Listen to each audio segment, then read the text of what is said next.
Imagine for a second a world where your deepest, most intense romantic feelings literally altered the physical landscape around you. Like, Yeah. really think about it. Right. What if a terrible breakup actually changed the color of the fruit growing on the trees in your neighborhood? Or, what if a moment of pure, enduring devotion was enough to calm a raging hurricane or carve an underground river right through solid bedrock? I mean, it would certainly make hiding your emotions impossible. The environment itself would become this, well, this massive geological mood ring. Yeah, right, Just go be ahead. constantly recording the triumphs and the tragedies of everyone around you. Okay, so let's unpack this, because while that sounds like complete science fiction, it is actually the exact reality we are stepping into today. So welcome to our deep dive. Thanks. I'm excited for this one. Today we are jumping into excerpts from Edith Hamilton's classic work, Mythology. And we're specifically focusing on 8 timeless tales of lovers. Because our mission today is to figure out how the ancients used the extreme edges of human emotion to explain the origins of the natural world. Right. And right off the bat, we need to strip away any modern preconceptions of sweet, sanitized fairy tales. Oh, absolutely. Because in these sources, which draw really heavily on the Roman poet Ovid, love is not just a warm, fuzzy feeling. It is treated as an elemental force of physics. It really is. It is a terrifying, reality-altering power that exerts actual kinetic force on the world. I mean, it destroys and leaves permanent scars on the earth. I love that framing, actually. Love as an ancient scientific theory of emotional physics. So let's test that theory. Let's do it. If love is a force, what happens when that force hits an immovable barrier? Because in the classic story of young, desperate love, I'm talking about Pyramus and Thisbe here, they are physically separated by a wall. How does Ovid play this out? So, he sets it in Babylon. Pyramus and Thisbe are young, they live in adjoining houses, and their parents have completely forbidden them from seeing each other. Classic setup. Right. So you have this intense adolescent passion trapped behind a literal brick wall, but Ovid writes that they find a tiny, microscopic chink in the masonry. Just as a tiny crack. Exactly, a crack no one else had ever noticed. Oh. Because, as the text points out, lovers notice everything. They are literally whispering to each other through the plaster, pressing kisses against a wall they can't even cross. It is just pure longing. It is. But they finally decide to bypass the barrier entirely, right? They make a plan to sneak out of the city at night and meet under a mulberry tree. And we should note, at this point in history, the tree has snow-white berries. Yes, and it's right next to the tomb of Ninus. But the physics of their escape plan, they immediately backfire. Because of the timing. Exactly. Yeah. Thisbe arrives first in the dark. But instead of her lover, she sees a lioness approaching by the light of the moon. Oh, wow. And this lioness has jaws dripping with blood from a fresh kill. It's coming to drink at this spring. Yeah. Thisbe panics, runs to hide in a cave, but she drops her cloak. Which is just the worst luck. Truly. Lioness finds it, tears it to shreds with her bloody mouth, and just wanders off. Which sets up the ultimate catastrophic misunderstanding when Pyramus finally arrives just like a few minutes later. He walks into a horrific scene. He sees the beast's tracks. He sees the torn, blood-stained cloak. And the psychological mechanism here is crucial. Right. He doesn't pause to investigate. The sheer, overwhelming anxiety of young love forces him to jump to the absolute most devastating conclusion. Think about the last time you sent a risky text and someone left you on read for like 3 hours. Your brain instantly spins up the worst-case scenario. Oh, absolutely. Pyramus experiences the ultimate tragic read receipt anxiety. He assumes she's been devoured. He blames himself for suggesting the dangerous meeting place, and he just plunges his sword into his own side. And his blood spurts up and splashes over the snow-white berries of the tree. It's so visceral. It really is. And when Thisbe returns from the cave to find him dying, she realizes what his impatience has cost them. So she uses the same sword to end her own life. Wow. And the gods, observing this, they decide to make the change to the natural world permanent. So the dark red color of the mulberry isn't just a magic trick. Not at all. It is a permanent botanical scar. The ancients are mapping a complex psychological truth, the irreversible danger of jumping to conclusions, right onto the physical landscape. That makes so much sense. Yeah, the red mulberry is the earth literally holding on to the stain of their impatience. Okay, so if Pyramus and Thisbe were defeated by a physical wall, our next lover decides to take on the ultimate metaphysical barrier. Yes, Orpheus. Right. Orpheus actually tries to hack the physics of death itself. But he's not a warrior, right? Like, how does a musician manage to bend the rules of mortality? By utilizing art as a reality-altering power. The sources establish Orpheus's power early on. When he traveled with the Argonauts, they sailed past the Sirens. Those are the creatures whose voices lured sailors to shipwrecks, right? Exactly. And Orpheus simply played his lyre, and his music completely overpowered the fatal magic of the Sirens. He manipulated the auditory environment to save their lives. So when his new bride, Eurydice, is suddenly killed by a viper sting in a meadow, he doesn't just accept it. No, he doesn't. He uses that same reality-altering music to simply walk down into the underworld and demand her back. And the descent sequence is just a masterpiece of atmospheric tension. He plays his lyre, and the eternal mechanical punishments of Hades literally grind to a halt. It's like time stops. Pretty much. Hmm. Sisyphus stops pushing his boulder. The three-headed dog Cerberus relaxes. Even the Furies, the goddesses of vengeance, they start to weep. That is wild. He sings to the rulers of the dead, essentially arguing, "We are all yours eventually. Just lend her to me for her natural lifespan." And amazingly, they agree. But they give him one condition. They tell him, you can lead her back up to the world of the living, but you cannot look back at her until you both cross into the daylight. Right. The one rule. And we know how this ends. They are climbing up the dark cavern. He steps into the sunlight. He turns around, but she is still in the shadows. And she slips away forever. Yeah. But I have to push back on how we usually interpret this. We always say he failed a test of trust, but is that really fair? How do you mean? To me, it sounds like a rigged game by the gods. They knew human instinct would force him to double-check. You know, that is a brilliant way to frame it. The gods are imposing an absolute divine condition on a flawed human psyche. Exactly. Orpheus managed to breach the metaphysical barrier of death with his divine art, but the gods essentially trapped him in his own human frailty. It wasn't just a lack of trust. Right. It was the agonizing friction between hoping for a miracle and the terrifying certainty of grief. Because, I mean, if you've ever felt that instinct to double-check something you already know to be true, like patting your pocket 3 times to make sure your keys are there, imagine that anxiety magnified 1,000,000 times. With your soulmate's life on the line. Yes. It's an unbearable psychological burden. And the fallout is absolute devastation. He wanders the wild solitudes of Thrace until he's torn apart by a frenzied band of Maenads. This is just a brutal end. It is. But his music leaves a permanent mark. The Muses bury his remains at the foot of Mount Olympus. And where they bury him, to this day, the nightingales sing more sweetly than anywhere else on earth. The landscape absorbs the resonance of his art. Exactly. That raises a really compelling question, though. If human frailty ruins love, even when the gods agree to help, what happens when humans do everything right? That's a great pivot. Like, how did the ancients explain the devastating random cruelty of nature when the lovers are entirely blameless? We see that addressed perfectly in the story of Ceyx and Halcyon.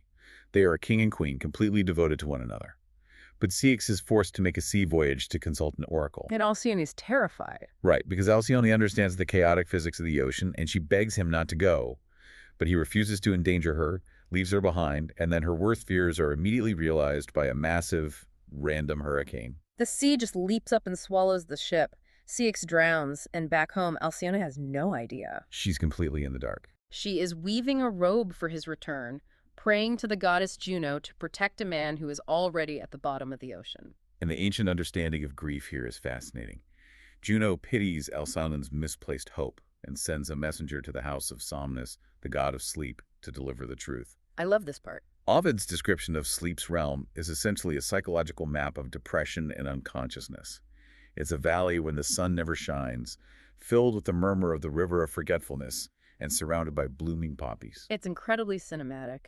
And then the god of sleep sends his son, Morpheus, who takes the exact form of Ceyx's drowned body. Yes, the imagery is haunting. He stands over Alcyone's bed, dripping wet, and tells her he is dead. She wakes up, runs to the shore, and the tide brings his body right to her feet. And the sheer force of her resulting grief causes another distortion in the natural world.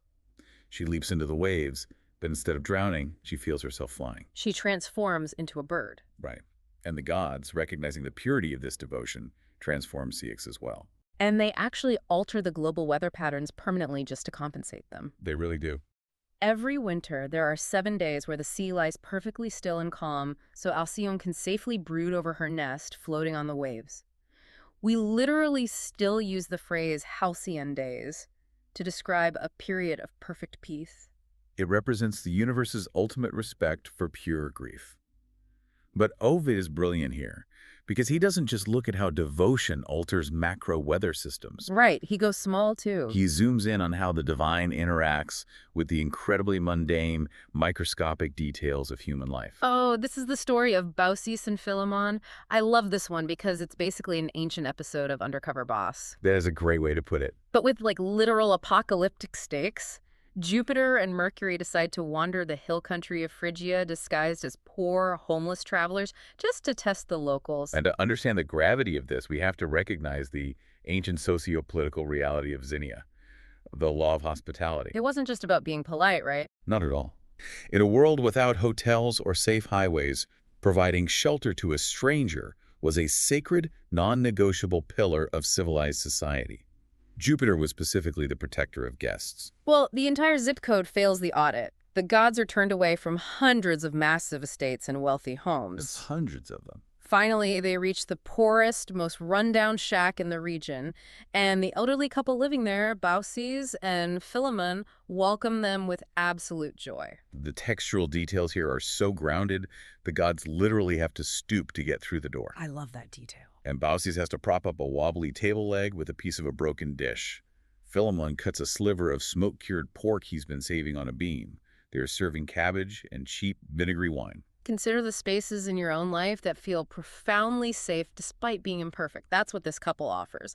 But then the physics of the room start acting up. The magic starts happening. Right. The mixing bowl of wine just keeps refilling itself. No matter how much they pour, it stays full to the brim.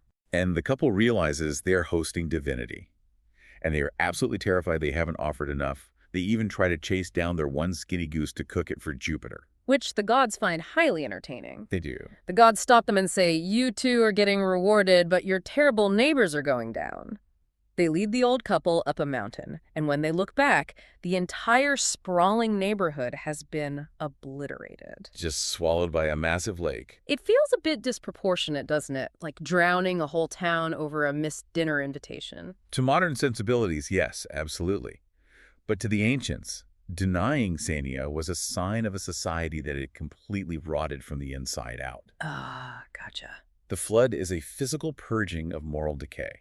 Meanwhile, the couple's rundown shack is transformed into a towering marble temple with a golden roof, and Jupiter offers them one wish. And they ask for the most beautiful thing. They just want to be priests of this new temple, and they ask that neither of them ever has to outlive the other. They want to die at the exact same millisecond. Yes. So years later, at an extreme old age, they are standing outside the temple. Suddenly, Baucis sees Philemon's sprouting leaves. He sees bark encasing her body. They have just enough time to say, "Farewell, dear companion," before they turn into trees. But they grow from a single trunk, an oak and a linden tree, forever intertwined. The physical landscape recording a lifetime of quiet, shared devotion. Is deeply moving. However, if we are charting the physics of emotion, we have to look at what happens when the force being exerted is completely asymmetrical. Right, it's not always mutually beneficial. Exactly. We need to examine passion that is one-sided, possessive, or entirely unwanted. Here is where the source material gets genuinely unsettling. Let's look at Pygmalion. He's a brilliant sculptor from Cyprus, but he is a militant woman-hater. He really is. He refuses to interact with actual human women because he despises what he sees as their inherent flaws. So what does he do? He sculpts an ivory statue of a woman. And he pours all of his isolated, concentrated energy into this inanimate object. He sculpts it so perfectly that the ivory seems to pulse like real flesh. It's so weird. And the psychological dimensions are stark. He treats it like a doll. He brings it little gift birds, amber beads. He dresses it up. He tucks it into bed. It is incredibly creepy. He's obsessing over a void. He loves her precisely because she cannot speak, cannot disagree, and has zero agency. That's exactly it. Finally, Venus, the goddess of love, takes pity on him. The statue softens into living flesh. They get married, and she is named Galatea. A happy ending, supposedly. But wait, we always see this framed as a romantic triumph of art over reality. Am I crazy, or is this just a story about a guy being rewarded for demanding absolute, unquestioning control over a partner? No, you are hitting on the exact tension that modern scholars debate. In the ancient context, it was viewed as the ultimate testament to his artistic genius. Like he created something so perfect the divine had to step in. Right, he created something so perfect that the divine had to animate it. But applying our framework of emotional physics, you're absolutely right. It is a story about the complete eradication of a partner's autonomy. Completely. Galatea enters existence entirely defined by Pygmalion's desires. And that utter lack of consent gets even more explicit in the myth of Endymion. He's this staggeringly beautiful young shepherd sleeping on a mountain. And the moon goddess, Selene, sees him. Right, she sees him and decides she wants him forever. So she applies a localized distortion of time and biology. She puts him into a magical, immortal coma. A literal coma. The text explicitly notes that he slumbers endlessly, never tossing, never turning. He never even wakes up to see who's kissing him. She preserves him in amber, essentially, just so she can come down from the sky and have access to him whenever it is convenient for her. It's the ultimate asymmetrical exertion of power. It really is. And that power dynamic reaches its most violent, terrifying extreme in our final two myths, the stories of Daphne and Arethusa. Let's get into those. Both are independent, fiercely autonomous huntresses who want absolutely nothing to do with men or the gods. They align themselves with the virgin goddess Artemis and are perfectly content living in the wild. But the wild doesn't protect them from the gaze of powerful male gods. For Daphne, it's Apollo. No. He sees her hunting, decides he must have her, and simply starts running her down. He's shouting after her, "Don't run, I'm the Lord of Delphi, I love you." Try to imagine the sheer kinetic terror of that chase.